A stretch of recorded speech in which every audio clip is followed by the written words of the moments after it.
क्या आपकी निजी राय है कि राहुल जी को अमेठी छोड़ना चाहिए था?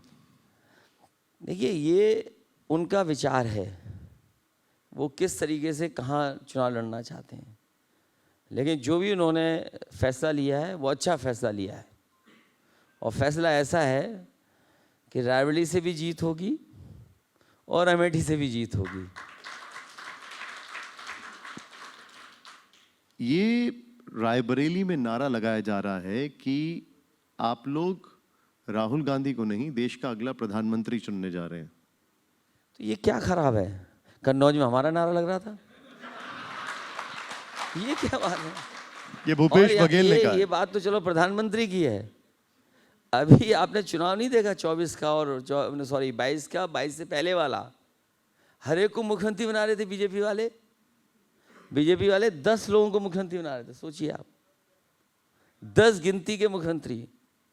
और आपके यहाँ जिनकी बात करें तो वो स्टूल वाले मंत्री थे, क्या था। तो सोचिए कितने मुख्यमंत्रियों को बनाया था उन्होंने, सपना दिखाया था। तो ये तो हमारा है, कार्यकर्ता कहता है कि प्रधानमंत्री बनेंगे, प्रधानमंत्री बनेंगे। तय प्रधानमंत्री का चुनाव के बाद होगा। लोकसभा के जो सांसद जीत करके आएंगे, जिस दल के पास बहुमत होगा, जो व्यक्ति बहुमत ले लेगा, वही होगा देश का प्रधानमंत्री।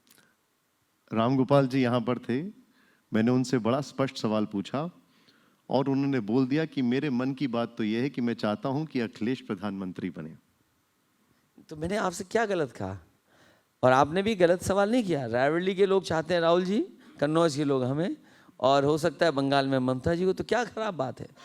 और फिर बीजेपी में तो अंदर ही अंदर अंडरस्टैंडिंग है कि 75 साल वाले रिटायर हो जाएंगे, नया प्रधानमंत्री बनेगा। तो नया प्रधानमंत्री कौन होगा, उसके लिए जनता कभी भी वोट नहीं दे सकती। तो आप अरविंद केजरीवाल की इस बात से सहमत हैं कि मैं तो सुन रहा हूँ भाई, राजनीति के बाजार में जो बातें आ रही हैं सुन लेते हैं, हम भी उसको आगे बढ़ा देते हैं। नहीं तो आपको लगता है ऐसा होगा? नहीं, लग तो रहा ही है, क्योंकि रूल अगर बना है और रूल बनाया गया है तो मैं सोचता सब फॉलो करेंगे उस रूल को। वो कह रहे हैं कि ऐसा कोई रूल नहीं है। गृह मंत्री बार बार कह रहे हैं कि प्रधानमंत्री मोदी रहेंगे। अब ये तो रूल और जनता तय करेगी, क्योंकि जनता ने भी सुना होगा, देखा होगा कि इस तरह का कोई भारतीय जनता पार्टी ने रूल बनाया कि नहीं बनाया। हालांकि भारतीय जनता पार्टी पे भरोसा नहीं किया जा सकता, वो अपने बनाए हुए रूल को भी तोड़ सकते हैं। अच्छा, अरविंद केजरीवाल ये भी कह रहे हैं कि 2 महीने में योगी जी को भी हटा दिया जाएगा। हालांकि दिखाई तो यही दे रहा है, आसपास के कई मुख्यमंत्री हट गए हैं।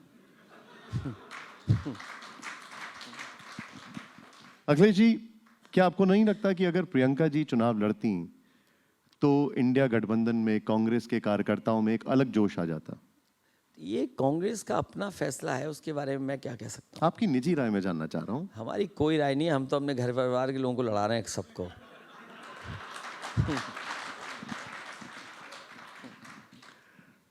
अमेठी सीट की बड़ी चर्चा है, वहां पर के.एल. शर्मा उम्मीदवार है और वहां पर भी आपकी मदद के बगैर कुछ हो नहीं सकता है। अब देखिए, ऐसा है, बीजेपी की हार इसी में हो गई कि जिस प्रजापति को इन्होंने जेल भेजा झूठे मुकदमे लगा के और हमारी पार्टी को बदनाम किया, मैं आज आपके सामने और आपके टीवी चैनल पे बड़ी जिम्मेदारी के साथ कह सकता हूँ कि प्रजापति को झूठा फंसाया गया। और बीजेपी के लोग तो ऐसे हैं, किसी को फंसा दें, अभी ऐसो भेज दें, हम और आप बंद हो जाएं जेल में, क्या कर लोगे हम और आप? हाँ, ऐसा काम करते हैं वो लोग।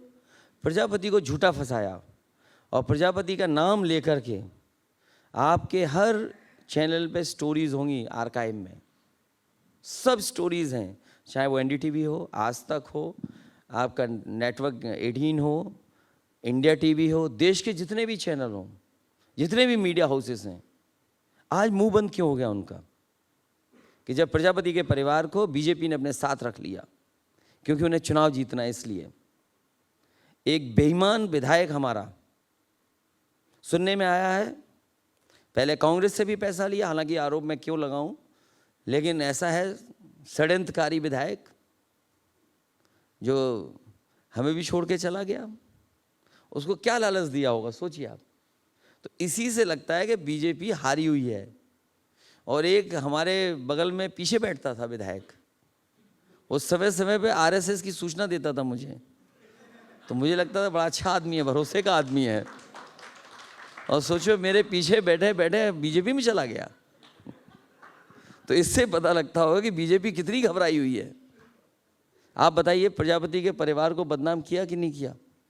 आप भी जिस चैनल में रहे होंगे, हो सकता है आपने भी स्टोरी की हो प्रजापति के खिलाफ। मैं देखूंगा, आर्काइव में दूंगा, ढूंढूंगा आपके नाम से। आप और एक विधायक हमारा तोड़ लिया। अब क्या लालच दिया होगा मुझे नहीं पता, लालच दे करके तोड़ लिया उसको। तो सोचो कितनी घबराई हुई बीजेपी अमेठी से। तो आप सोचिए, घबराए हुए हैं वो लोग। ये घबराहट है या कोई स्ट्रैटेजी है? क्योंकि वो कहते हैं कि क्या स्ट्रेटेजी होगी? जिस प्रजापति को गाली दे रहे थे आप, हमें बदनाम कर रहे थे, जेल भेज दिया जिसको झूठे मगरमच्छ में लगा के, ये कोई स्ट्रेटेजी है? नहीं, मैं इसलिए पूछ रहा हूँ, जैसे इंदौर में कांग्रेस के जो प्रत्याशी थे वो नॉमिनेशन से एक दिन पहले बीजेपी में चले जाते हैं। उनका ये कहना है कि दूसरी तरफ वाले लोग घबराए हुए हैं, वो हमारी तरफ आ रहे हैं। सरकार दे दो, कितने निर्विरोध कराने में करा दूंगा निर्विरोध। ये कोई बात हुई?